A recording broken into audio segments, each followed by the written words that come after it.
He was the kind of person people felt safe with, the one who replied fast, the one who stayed late, the one who didn't complain. If something went wrong, he fixed it. If someone needed help, he showed up. And if something hurt him, he kept it to himself. From the outside, his life looked stable, respectable, even successful.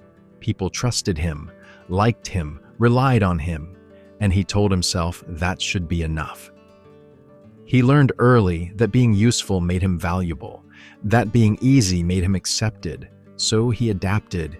He listened more than he spoke. He agreed more than he disagreed. He smiled through discomfort and called it strength. At first, it felt right, like maturity, like growth. He told himself this is what responsible people do. They sacrifice, they endure. They don't make everything about themselves, but sacrifice has a limit, and nobody told him where that limit was.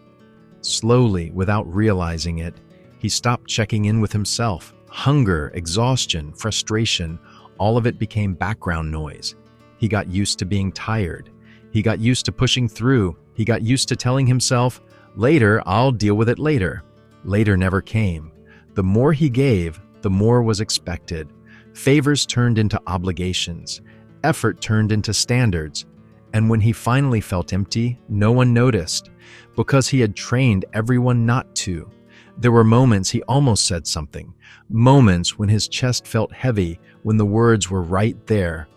But he swallowed them. He didn't want to be difficult. He didn't want to disappoint.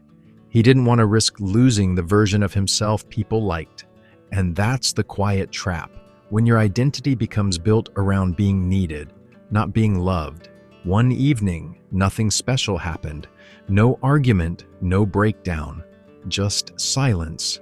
He sat alone, exhausted, and realized something uncomfortable. If he disappeared for a week, people would miss what he did, not who he was.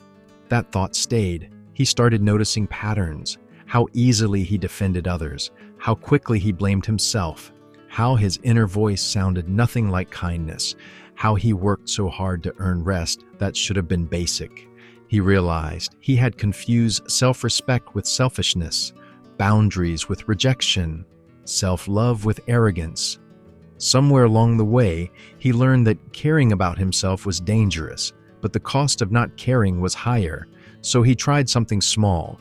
He paused before saying yes. He asked himself how he actually felt, not what was expected, not what was convenient, what was true. The first time he said no, his heart raced. Guilt hit immediately. He waited for anger, for judgment, for consequences. Some came. Some people reacted cold. Some questioned him. Some pulled away. And that hurt. But something else happened too. He slept better. He breathed easier. His thoughts slowed down.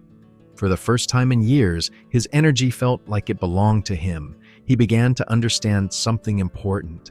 Loving yourself isn't about choosing comfort. It's about choosing honesty. Honesty about your limits, your needs, your values. Honesty about what drains you and what gives you life. He stopped explaining himself so much, stopped apologizing for existing, stopped negotiating his worth in conversations that were never fair to begin with. Not everyone liked the change, and that was the point, because the people who only valued him for what he gave had no interest in who he was becoming. And the ones who stayed, they met him for the first time.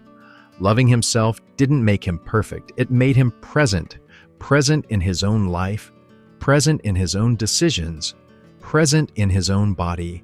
He still cared, still helped, still showed up, but not at the cost of abandoning himself. And slowly, the resentment faded. The exhaustion eased. The constant self-doubt lost its grip. He wasn't louder. He wasn't colder. He was clearer. Clear about what he deserved. Clear about what he tolerated. Clear about the fact that self-love isn't something you wait for. It's something you practice, because no one teaches you how to love yourself. They teach you how to perform, how to please, how to survive. The rest you have to unlearn. And here's the truth his life taught him. The moment you stop betraying yourself, everything changes. Relationships either deepen or disappear. Your standards rise, your peace becomes non-negotiable. Loving yourself doesn't push people away. It filters them, and in that space, the space where you finally choose yourself, you don't become alone. You become whole.